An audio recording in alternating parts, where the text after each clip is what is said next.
Alléluia. Merci de l'avoir applaudi. Maintenant, nous allons acclamer le Saint-Esprit.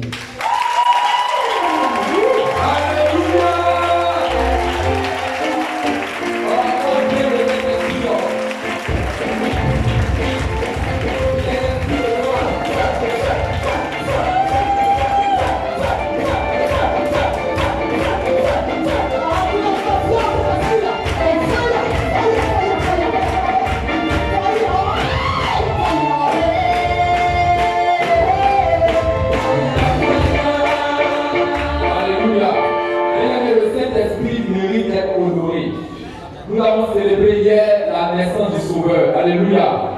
Amen. Le Seigneur est né dans le monde. Il est venu pour nous sauver. Alléluia.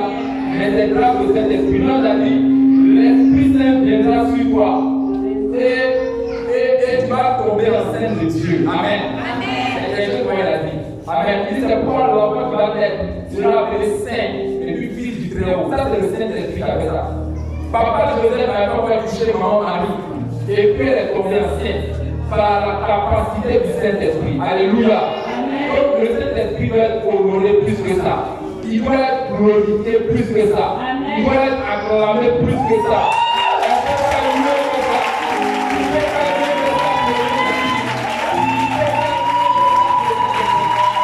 Alléluia. Alléluia. Amen. Alors le temps que nous avons ici maintenant, on va l'utiliser pour adorer le Saint-Esprit. Amen. Chaque fois qu'on parle du Saint-Esprit dans les assemblées charismatiques, c'est toujours pour dire Saint-Esprit viens. Saint-Esprit viens, touche-moi, bouge ici, bouge là. Amen. Rares sont les moments où on adore le Saint-Esprit. Alléluia. Mais ce soir-là, on va faire exception à la règle. On va adorer le Saint-Esprit. Le Saint-Esprit n'est pas seulement celui qu'on appelle, celui qu'on invoque, celui seulement à qui on dit viens. Il y a un écho dans ma voix. Il y a un écho, non? Il n'est pas celui seulement à qui on dit viens, viens, viens. Il est aussi celui qu'on adore. Tu peux dire au Saint-Esprit que tu l'aimes. Tu peux dire au Saint-Esprit merci. Tu peux dire au Saint-Esprit merci pour quelque chose qu'il a fait pour toi.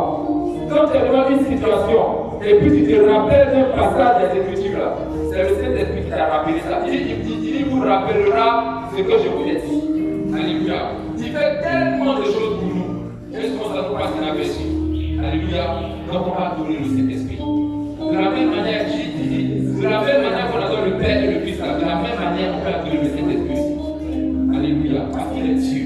Alors lève les mains comme ça, puis commence à parler au Saint-Esprit.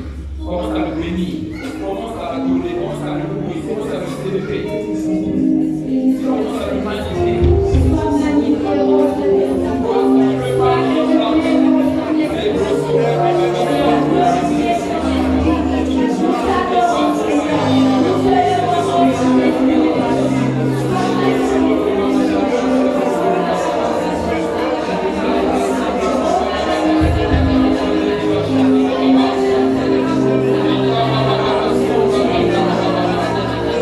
Viva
au-delà de toute la liberté, Seigneur.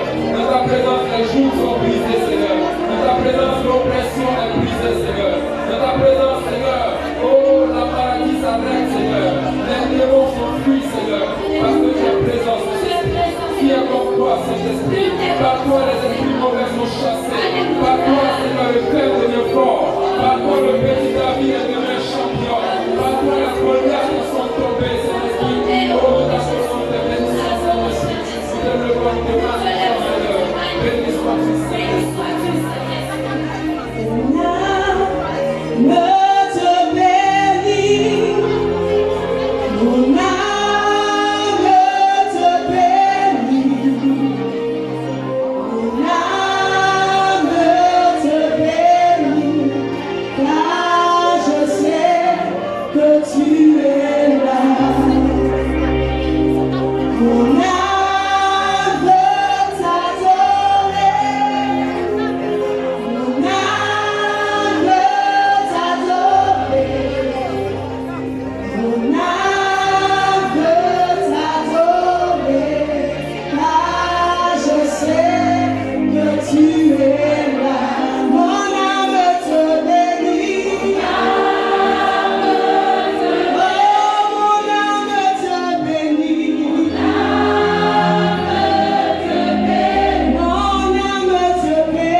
miracles s'opérer au milieu de nous.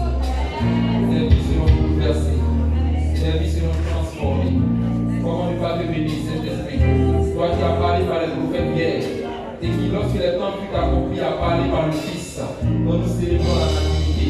Et tu continues à parler encore au milieu de nous, par les dons et les charismes que tu répands, de prophétie, de sagesse. Nous te bénissons, Saint-Esprit, parce que nous allons encore entendre une parole qui va nous édifier, qui va nous faire du bien.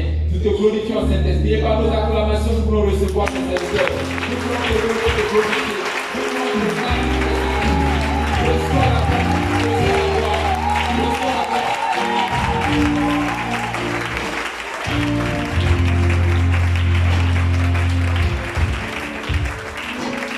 Alléluia. Alors, je veux qu'on acclame vraiment Jésus. Alléluia.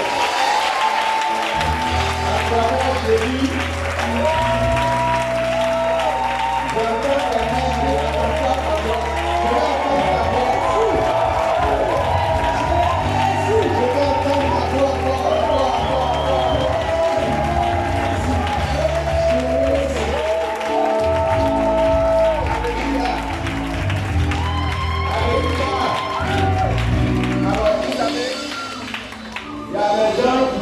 Pourquoi nous les catholiques on fête Noël?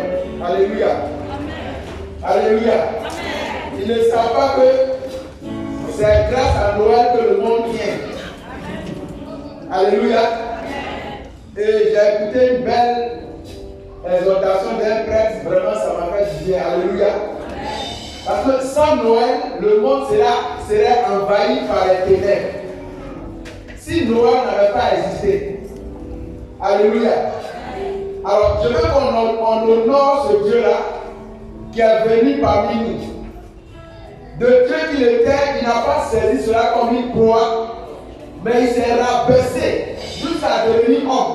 Alléluia. Pour que nous, notre humanité soit transformée en Dieu, pour qu'on devienne Dieu. Pour que de la mort nous parvenons à la vie. Alléluia. Pour que les ténèbres nous soyons à la lumière. Et ce Dieu-là, il s'appelle Jésus-Christ de Nazareth. Je veux qu'on le honore avec la vocation et le joie. Au nom de ce Dieu, il mérite d'être honoré.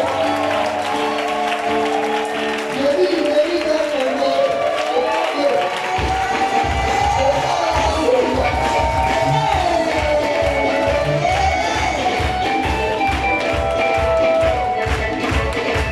Oh, je proclame Jésus.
Quelqu'un va prendre sa Bible.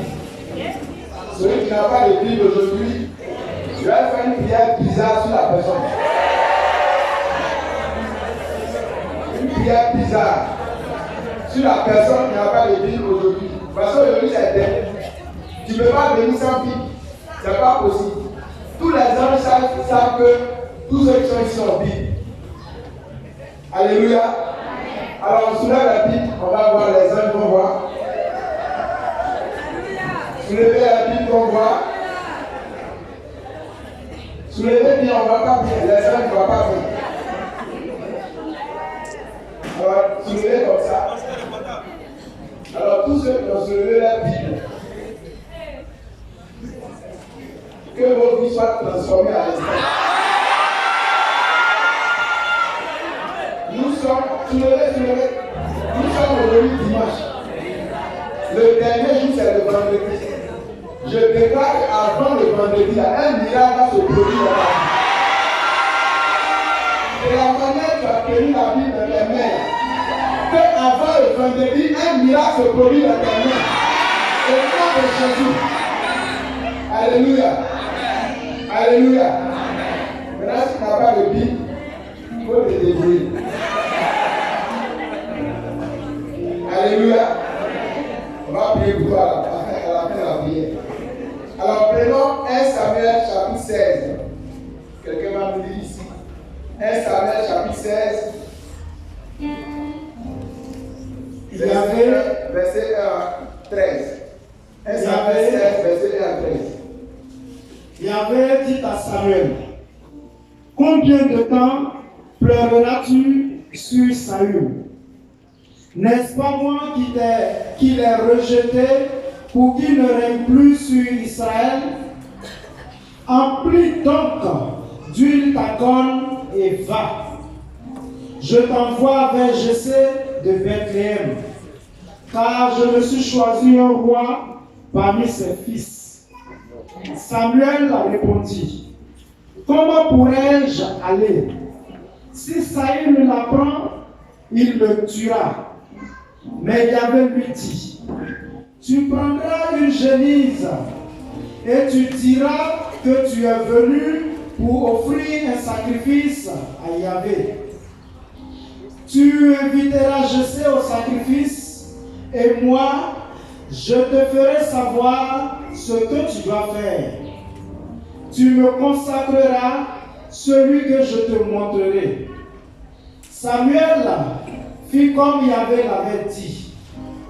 Lorsqu'il arriva à Bethléem, les anciens sortirent en tremblant à sa rencontre.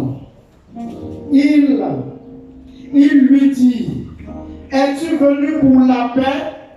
Il répondit, oui, pour la paix. Je suis venu offrir un sacrifice à Yahvé. Purifiez-vous et venez avec moi au sacrifice. Il alla donc purifier Jessé et l'inviter au sacrifice avec ses fils.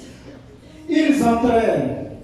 Lorsque Samuel aperçut Eliab, il se dit, voilà sûrement devant Yahvé celui qu'il va consacrer. Mais Yahvé dit à Samuel, oublie sa belle apparence et sa haute taille, je l'ai écarté.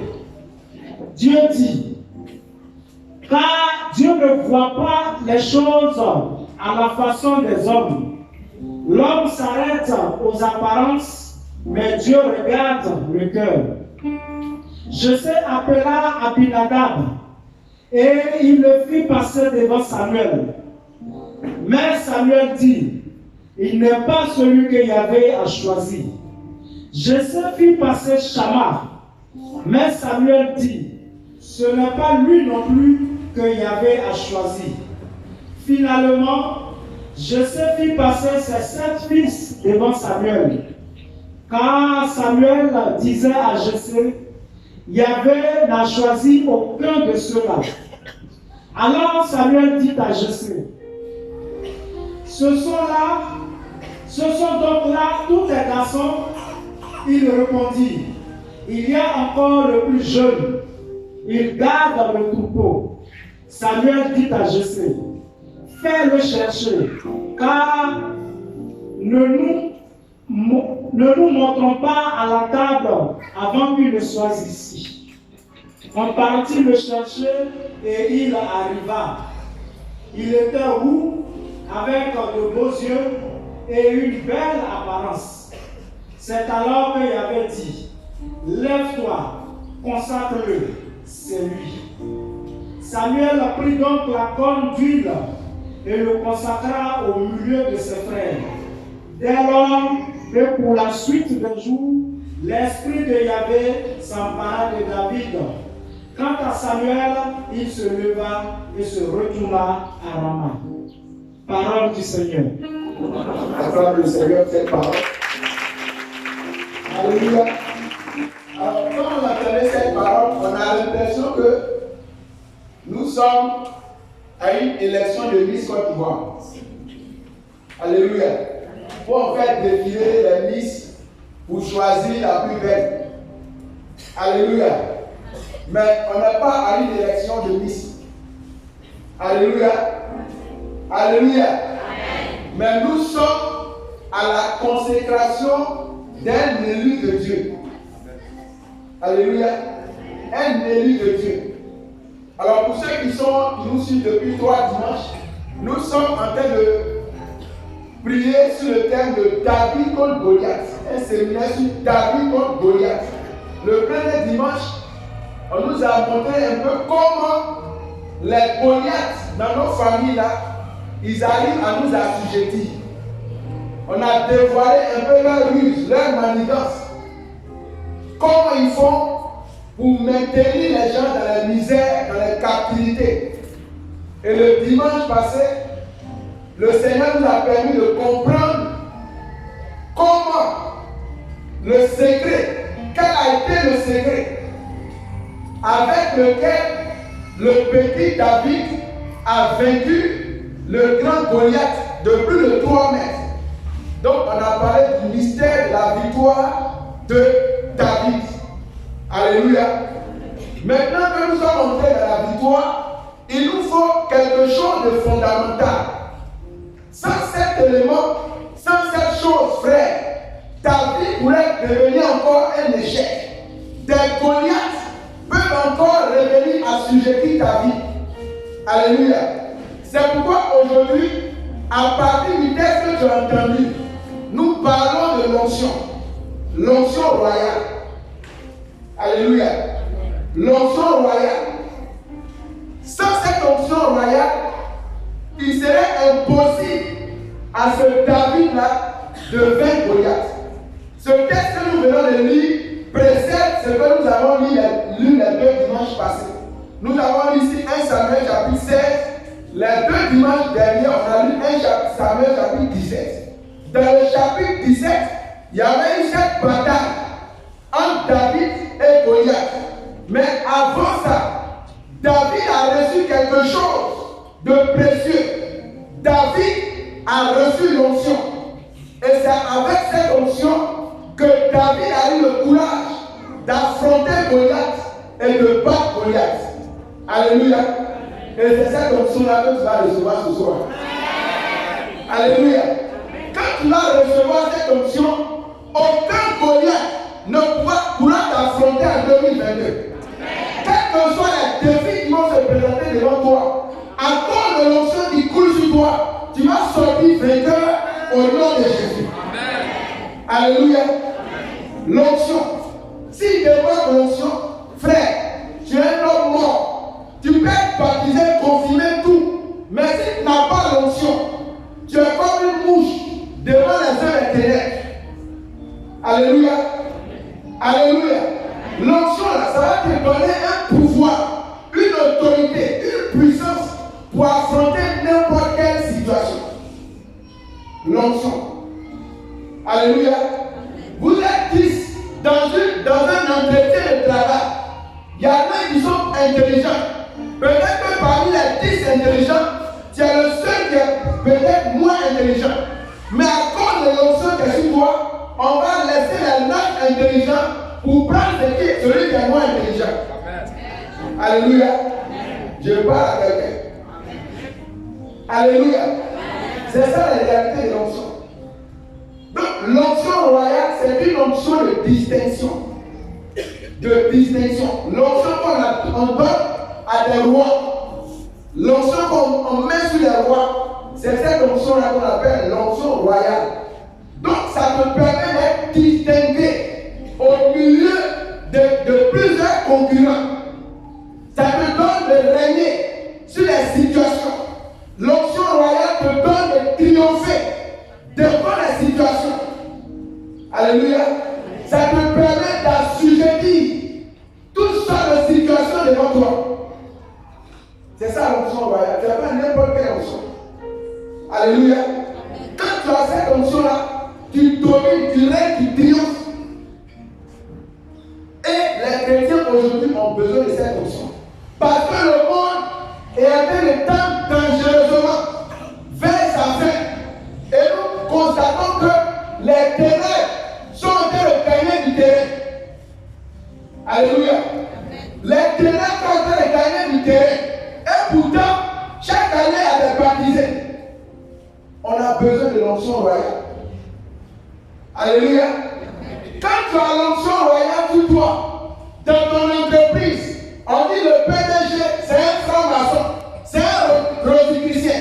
Mais à cause de l'onction royale qui est sur toi, il te respecte. Quand il te regarde, tu n'es pas la même chose. Comme les autres travailleurs, tu n'es pas la même chose. Alléluia. Alléluia. Il te craint.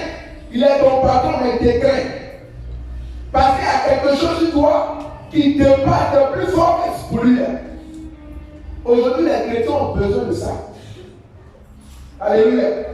Les chrétiens ont besoin de cette dimension d'onction pour rétablir les choses. Sinon, on a mort à la foutu.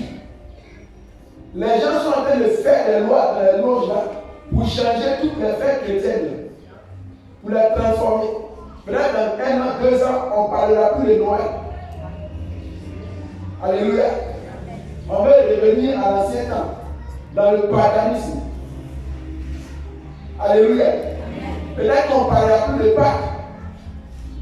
Mais si on n'a plus ça, si on ne vit plus ça, mais imaginez un peu comment que devenons les chrétiens. Avant même avec tout ça, mais on a l'impression que, et si maintenant il y a tout ça. Alléluia. Alléluia. C'est pourquoi Joël a dit, dans ces derniers temps, je répandrai mon esprit sur toute chair. Dieu a vu dedans. C'est que les gens vont faire dans les derniers temps. C'est pourquoi Dieu dit, il va nous consacrer dans ces derniers temps d'une puissance. Parce que si on n'a pas la puissance là, on ne peut pas.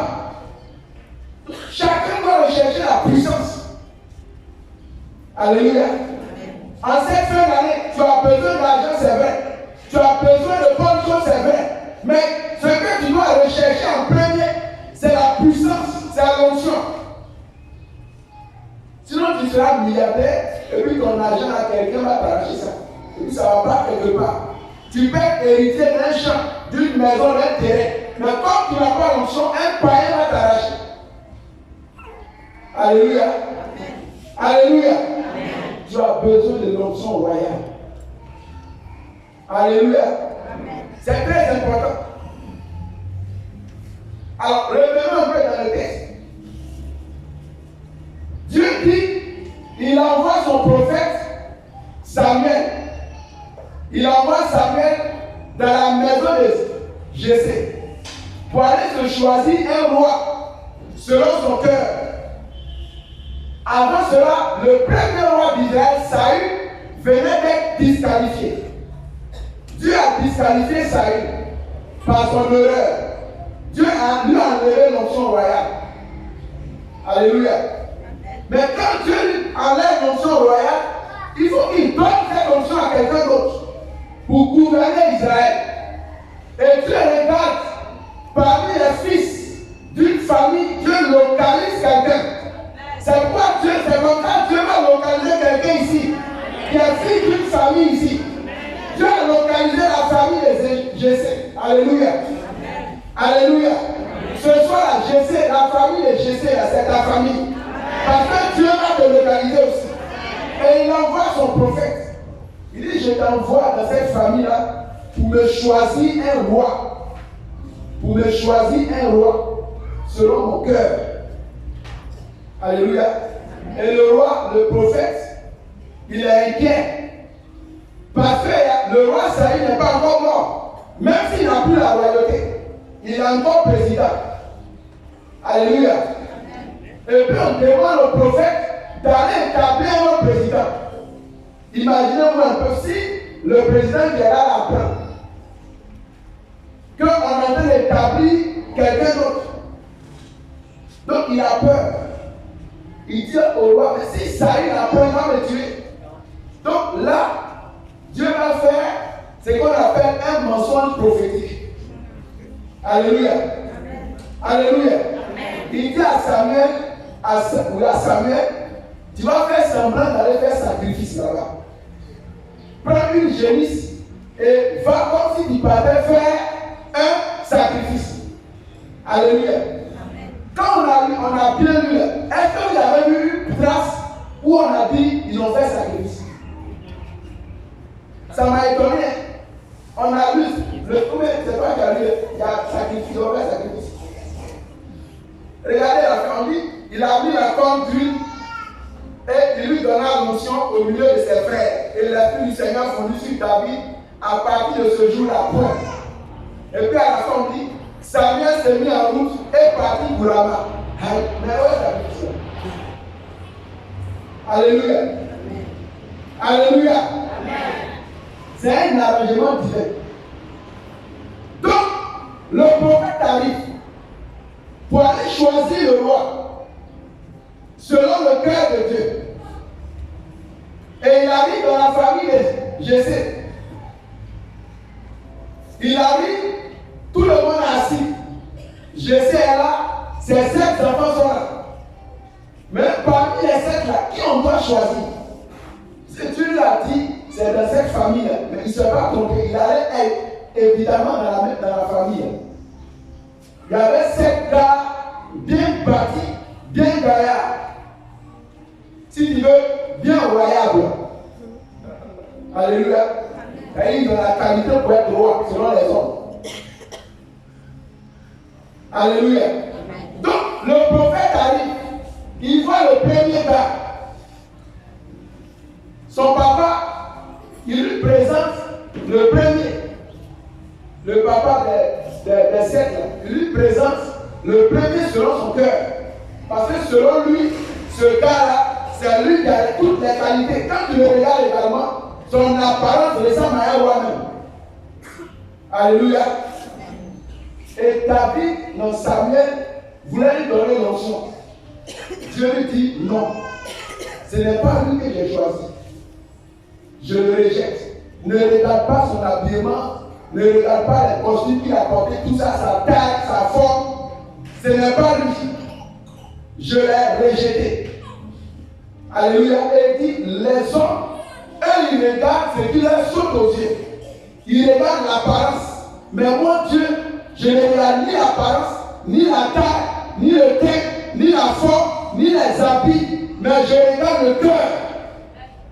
Alléluia. Alléluia. Alors, je vais dire à quelqu'un, peut-être que dans votre famille, là, on ne te considère pas. Ou bien au quartier, là, on ne te considère pas. Alléluia. Parce que tu viens à l'église à pied. Peut-être que même venir en tapette. Tu portes même pantalon là sur un mois. Le tricot là, ça fait 3 mois que tu portes ça. Alléluia. Et les gens t'ont classé. Mais Dieu dit, il ne regarde pas les apparences, mais il regarde le cœur. C'est le cœur qui a attiré Dieu vers David et non l'apparence. Alléluia. Alléluia. Dieu ne juge pas comme nous qui jugeons. Nous, on a nos critères humains. Alléluia. Quelqu'un veut se marier. Moi, je veux une femme. Il faut qu'elle soit bien potée. Il faut que derrière, ça soit bien fourni. Devant aussi, ça soit bien fourni. Il faut qu'elle soit de teint clair. Il faut qu'en tout cas, qu'elle ait une belle voix. Que son nez soit bien pointu. Au moins 1,50 m. Alléluia. Alléluia. Quand elle sourit, il faut que je tombe en transe. Ça sont des critères. Ou bien une autre soeur, moi j'aime les gars qui sont bien grands d'état, au moins 1m80. Alléluia. Sa poitrine bien bombée, la muscle bien sortie, bien saillant. Alléluia. Sa poitrine, elle va avoir beaucoup de poids dessus. Les parties bien sorties. Alléluia. Ça sont des critères. Alléluia. Mais Dieu dit, il ne regarde pas les apparences. Alléluia. Souvent, dans le fait de mariage, on est beaucoup déçus. Dieu nous déçoit. Il nous déçoit. Alléluia. Mais quand Dieu te déçoit, c'est le meilleur qui est là pour toi. Alléluia. Je connais une soeur, elle voulait un gars d'au moins 1m80. C'est lui qui le connaît. Mais Marie, elle a eu. Alléluia. Il est bien bancal, il dit bien court. Bien poilu. Alléluia. Elle a fait un discernement. Elle dit Seigneur, ils sont allés à la retraite. Quand on va aller au restaurant pour aller manger, le garçon qui sera derrière moi, c'est que c'est lui qui est mon mari. C'est sa prière. Alléluia. Effectivement, dans le rang, il y avait un garçon derrière. Et puis, elle qui est devant là, sa cuillère tombe. Et le garçon qui est derrière la ramasse pour elle. Quand elle a tourné derrière, si elle savait, elle n'a pas fait cette prière. Mais c'était son prière, elle est partie. Alléluia. Le gars, il ne dépasse pas l'envol. Alléluia. Il ne dépasse pas ça. Alléluia. Mais ils sont mariés. Parce que c'était, elle voyait les critères humains, mais Dieu voyait autre chose. Alléluia. C'est comme ça, toi, tu es là, tu dis, c'est un blanc, tu vas marier. Dieu peut t'envoyer un blanc. C'est pas mauvais. Mais c'est pas évident. Il peut te donner un gars qui a le comportement des blancs aussi, et puis il a la peau noire. Alléluia. Donc il dit, Samuel, ce n'est pas celui-là que j'ai choisi. Parce que les hommes regardent à l'apparence, mais moi je vais jusqu'au cœur. Mais il n'a pas dit que l'apparence est mauvaise. Il dit, moi, je regarde aussi les profondeurs du cœur. Je ne suis pas en train de dire, ne regardez pas les apparences. Ça compte. Mais l'élément le plus important, c'est le cœur. Regardez, quand Adam a vu Ève, qu'est-ce qu'il a dit? Son poème qu'il a fait en bouche à l'autre. Il a dit quoi? Cette fois-ci, voici l'autre. Voici. Non, je vais bien comprendre la phrase. La quoi? Voici. Il a commencé par quoi? Pour fouiller L'os. Il dit l'os de mes os et la chair de ma chair. Oui. Il n'a pas dit la chair de ma chair, ni l'os. Il dit l'os d'abord. C'est ça. L'os, c'est dehors, c'est à l'intérieur. L'os est dedans. Et puis maintenant, il va à la chair après. Alléluia. Donc, quand Dieu a présenté Ève, les yeux d'Adam se sont fixés à l'intérieur de Ève. Il a vu son intérieur et puis après il regarde son apparence. C'est comme ça que Dieu regarde. Mais nous on commence d'abord par l'apparence. De toute façon, le gars a carré voiture à bien rouge. C'est que non, il sera un bon mari. C'est que ça, il est bien. Alléluia. Alléluia. Et le premier a été disqualifié. On en voit encore le deuxième. Dieu dit non, c'est pas lui. Le troisième, Dieu dit c'est pas lui. Jusqu'à 7, ils ont été tous disqualifiés. Les 7 enfants aimés par papa Jessé et maman Jessé. Et le prophète demande, parce qu'il est comme Dieu lui a dit, c'est de la famille. Le prophète lui dit, est-ce que les jeunes gens, est-ce que les enfants sont dits au complet? Alléluia. Alléluia. C'est là, papa, je ne sais pas se rappeler qu'il a un dernier fils qui est au champ. Alléluia. Ça, c'est si David était là, c'est blessure intérieure. Son papa ne sait même pas que tous ses enfants sont pas là.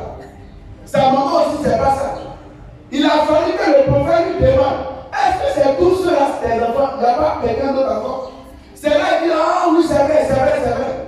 Le matin, on envoyait le plus petit au champ. Alléluia. Mais vous-même regardez, tous les grands frères sont à la maison, le dernier, le petit frère, il est au champ. Comment on peut qualifier ça? Comment on peut qualifier ça? Ils sont 7, bien bâtis. 7 grands frères, ils sont à la maison. On les a mis à l'école. Ils ont eu le diplôme. Mais David, on ne l'a pas mis à l'école. Alléluia. Et c'est lui qui travaille au champ. Pendant ce temps, les bons enfants sont à la maison. Je suis en train de parler de quelqu'un ici. Alléluia. Chez moi, à la maison, c'est comme ça aussi.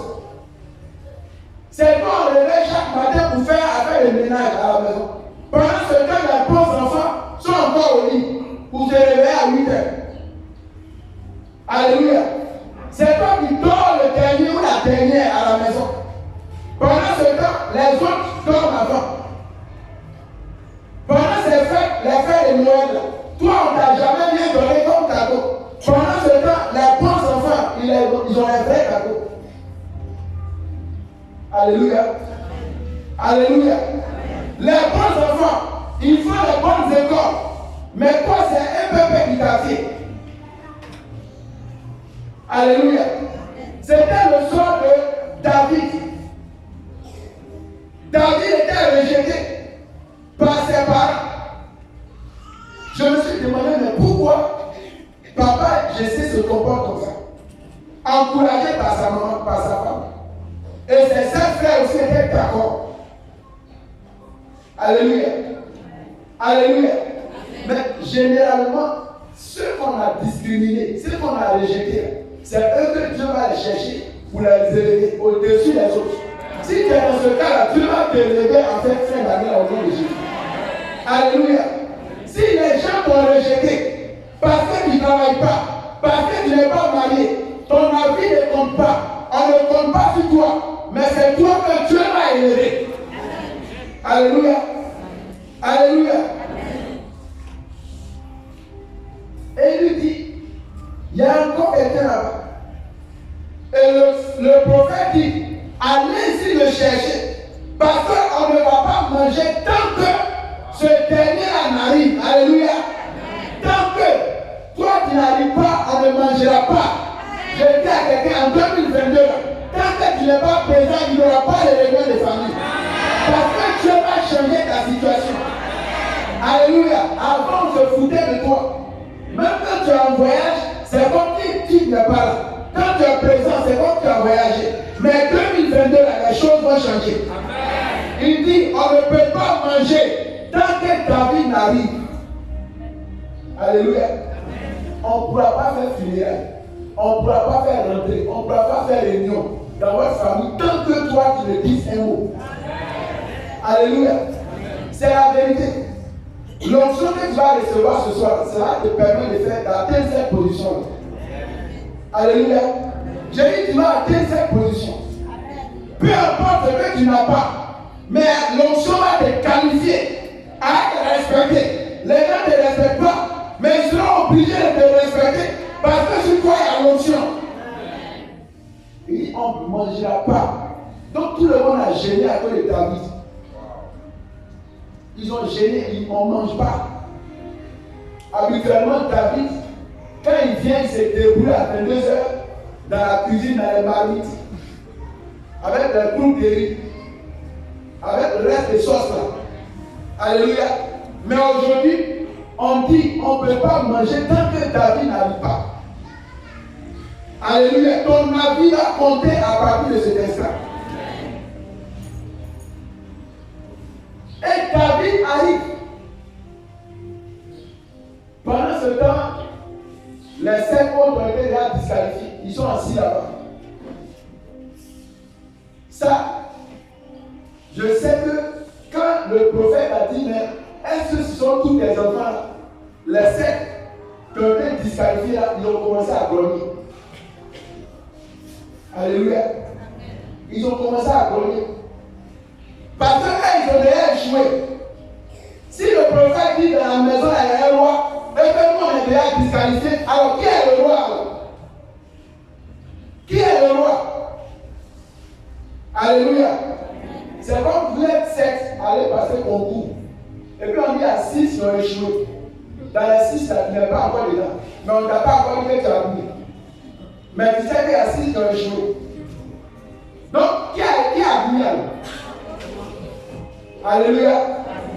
Alléluia. On a plus besoin de programmer le résultat. Alléluia.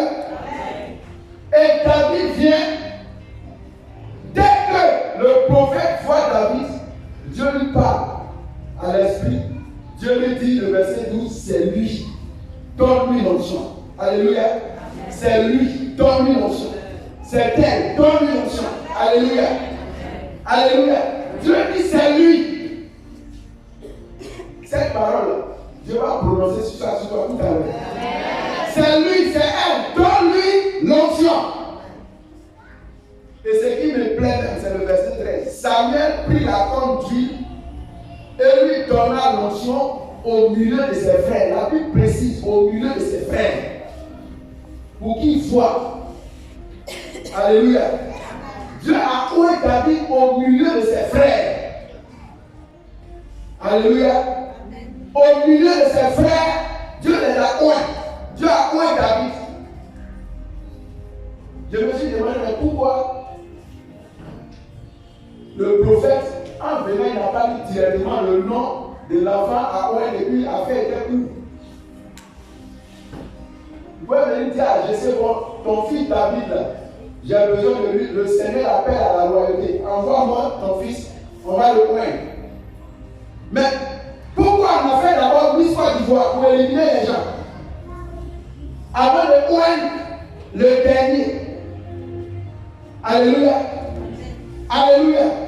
Dieu va faire ça à tes ennemis. Pour que tes ennemis voient la limite. Pour qu'ils voient la défaite. Et pour qu'ils proclament ta gloire. Pour qu'ils te célèbrent.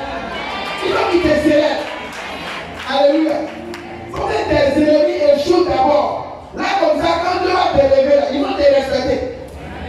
Ils vont échouer d'abord et puis Dieu va te lever. Maintenant, quand tu vas passer là, tu passes en royauté, ils te respectent. Mais s'ils n'ont pas échoué, ils vont discuter ta royauté. Alléluia. Mais alors ça pourrait être moi. Ça pourrait être toi, mais ce n'est pas toi qu'on a pris. Donc on a vu ici, tout le monde est passé. Tu passes, on dit c'est pas elle. Tu passes, c'est pas lui. Maintenant le dernier vient, c'est lui, on prend. Dieu le oint au milieu de ses frères. Alléluia. Alléluia. Donc ce soir, Dieu veut nous oindre. Au milieu de nos familles. Dieu nous a choisi. Toi qui es venu ici cet après-midi, c'est pas un calendrier divin que tu t'es retrouvé ici. Ne pense pas que c'est le fruit du hasard qui t'a envoyé ici. Parce que ce soir, ce que tu vas recevoir, ça sera terrible. Ça va te distinguer au milieu de tes frères, au milieu de tes amis, au milieu de tes collègues. Ça va te distinguer. Alléluia. Comment on peut recevoir cette onction? C'est très important. Comment? L'onction royale. Je vous donne 2 éléments et nous allons prier. Alléluia. La première des choses qui a parlé en faveur de David, Dieu dit, David est le roi selon son cœur, selon le cœur de Dieu. Ça ne veut pas dire que David, il est le plus saint de tout le monde. Mais quand même, Dieu dit, David est le roi selon son cœur. Je vous ai expliqué un peu la condition dans laquelle David était. David vivait le rejet. Une blessure intérieure qu'on appelait le rejet. Pourquoi? Parce qu'un homme normal, une femme normale, ne peut pas laisser les 7 grands frères à la maison et envoyer un enfant au champ. C'est pas pour ça qu'il y a un problème dans la famille. Alléluia, il y a un problème. Le problème, c'est que David, c'est pas sa maman qui est à la maison. David est issu d'une relation d'adultère adultérien. Le papa Jessé, il a trompé maman Jessé. Et puis David est né. David est un enfant adultère. Ils ont eu David dehors, hors mariage. Alléluia. Alléluia. Donc, encouragé par maman Jessé, papa Jessé envoie tous les jours l'enfant à adulter au champ. Il ne faut pas garder son foyer. Mes enfants, eux, ils ont envie. Mais l'enfant venu de dehors, c'est lui qui fait toutes les tâches de la maison. Et c'est David lui-même qui va nous informer. Alléluia. On va prendre le psaume 51, quelqu'un m'a dit, le verset 7.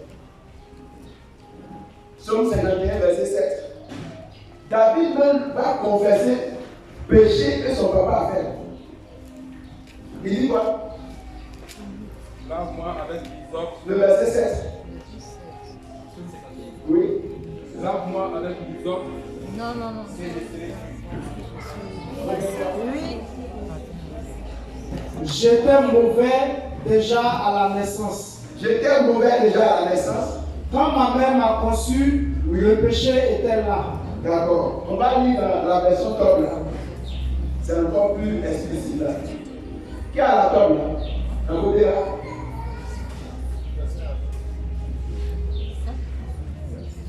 Voici, dans la faute, dans le péché, j'ai été enfanté. il a été enfanté dans le péché. Donc, ce péché, ce n'est pas la relation normale entre Jésus et sa femme qui a engendré David. Mais David dit lui-même qu'il a été enfanté dans le péché, dans la faute, oui. Et dans le péché, conçu des ardeurs de ma mère. Conçu dans le sein de ma mère. J'ai été enfanté dans le sein de ma mère, dans le péché. Alléluia. Quel péché peut engendrer un enfant? C'est adultère. Ou bien fornication. Donc David, c'est un enfant issu d'une relation d'adultère. C'est pourquoi il souffrait au champ là-bas. Il était rejeté. Alléluia. Maman Jésus ne l'aimait pas. Son père lui-même ne l'aimait pas. Les 7 frères aussi ne l'aimaient pas. Donc David, il n'avait même pas un droit de citer dans la famille. Alléluia. Alléluia. Et c'est ce David-là, c'est celui que Dieu a jeté son regard.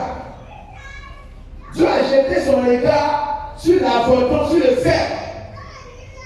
Mais malgré ça, malgré cette situation de rejet, David, il ne murmurait pas. Quand il était au champ, derrière un mouton, il préservait l'héritage de son père. David dit, quand le lion arrive pour dévorer les agneaux, quand l'ours arrive, il se bat contre les lions, contre les ours, pour les tuer, pour ne pas que la richesse de son père soit détruite. Un gars, ton papa ne t'aime pas. Normalement,